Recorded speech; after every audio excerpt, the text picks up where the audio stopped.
قربانی کتنے دن ہے، اس کا وقت کب شروع ہوتا ہے، اس مسئلے پر اس نشست میں ہم گفتگو کرتے ہیں۔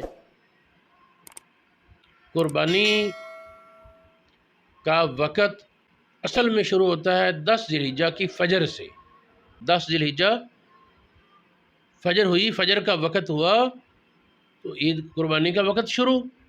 لیکن جن مقامات پر عید کی نماز واجب ہے وہاں یہ لازم ہے کہ عید کی جماعت ہونے کے بعد،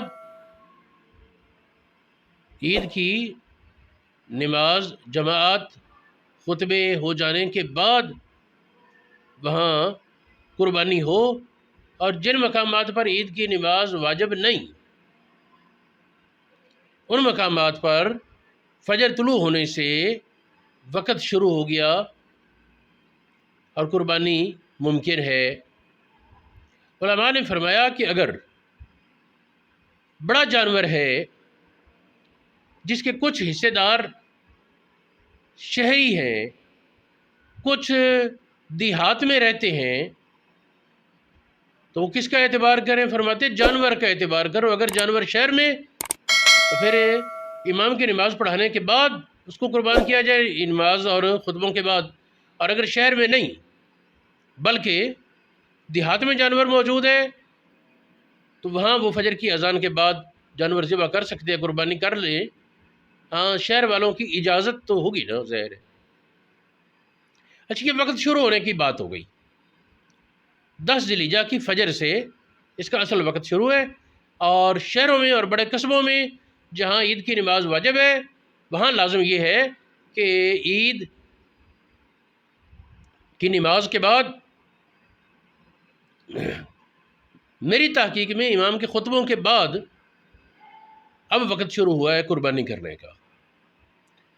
اصل سنت تو یہ تھا کہ امام خود پہلے قربانی کرے، لوگ بعد میں کریں، لیکن بہرحال علماء نے جو بیان کیا اس کے مطابق یہ بھی تو ممکن ہے نا بعض اوقات امام وہ صاحب حیثیت نہ ہو، قربانی نہ کر سکے۔ اور علماء نے کہا کہ جب امام وہ نماز سے فارغ ہو جاتا ہے اس کے بعد قربانی کا وقت ہوتا ہے۔ دوسری بات، اس کی دلیل کیا ہے کہ عید کی نماز سے پہلے شہر والوں کے لیے قربانی نہیں؟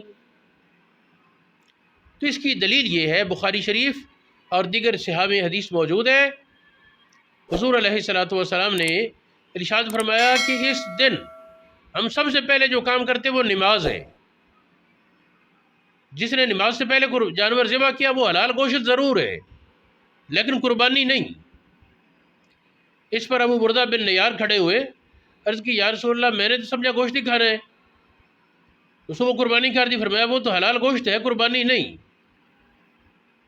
عرض کی میرے پاس ایک بکری کا بچہ ہے تھوڑی عمر والا، فرمایا تجھے کافی ہو جائے گا، وہی ذبح کر دے، قربانی کر لے، اور کسی کو اجازت نہیں ہوگی۔ تو اس حدیث میں نبی پاک کے اختیار تو ثابت ہوتا ہے، بہت سی حوالہ جات اس حدیث کے ہیں۔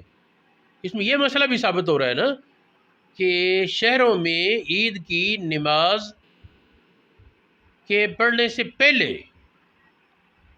قربانی درست نہیں۔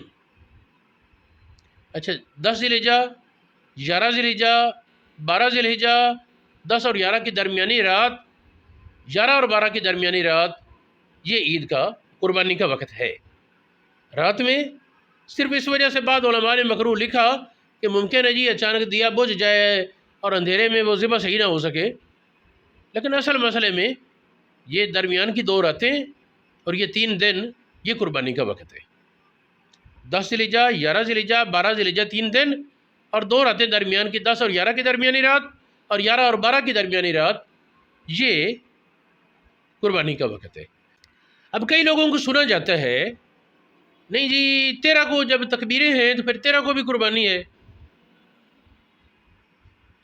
انہیں سوچنا چاہیے کہ تکبیر تو پھر 9 کو شروع ہو جاتی ہے، تکبیر تو 9 کو شروع ہو جاتی ہے، کیا 9 سے شروع کرتے ہیں قربانیاں؟ تو میرے عزیز سامعین، یہ مسئلہ یہ نبی پاک کے 4 صحابہ سے ثابت ہے، اور بات ایسی ہے جو قیاس میں نہیں آتی. قربانی کا اتنا وقت کا بیان یہ قیاس سے نہیں ہے، یہ نبی پاک کی رہنمائی سے ممکن ہے. یہ کون سے 4 صحابہ ہیں جو کہتے ہیں کہ 10، 11 اور 12 ذی الحجہ، 10 ذی الحجہ کو کہتے ہیں یوم النار، اور 11 اور 12 یہ 2 دن بعد تک قربانی کا وقت ہے، اس کے بعد نہیں. یہ حضرت سیدنا علی مرتضیٰ شیر خدا کرم اللہ وجہ الکریم سے ثابت ہے. یہ امام بغوی کی کتاب شرح السنہ اس میں یہ ذکر ہے. اس طرح حضرت عبداللہ ابن عباس، عبداللہ ابن عمر اور حضرت انس رضی اللہ عنہم سے بھی یہ ثابت ہے کہ یوم النار اور 2 دن بعد، یوم النار اور 2 دن بعد تک وقت ہے، اس کے بعد اس کا وقت نہیں. لہذا ثابت یہ ہوا کہ قربانی وہ 10 ذی الحجہ، 11 ذی الحجہ، 12 ذی الحجہ، 12 کی شام سے پہلے کر لی جائے تو وہ قربانی ہو جائے گی، اور وہ درست ہے عبادت. 12 اور 11 کی درمیانی رات بھی ہو سکتی ہے، 10 اور 11 کی درمیانی رات بھی قربانی ممکن ہے.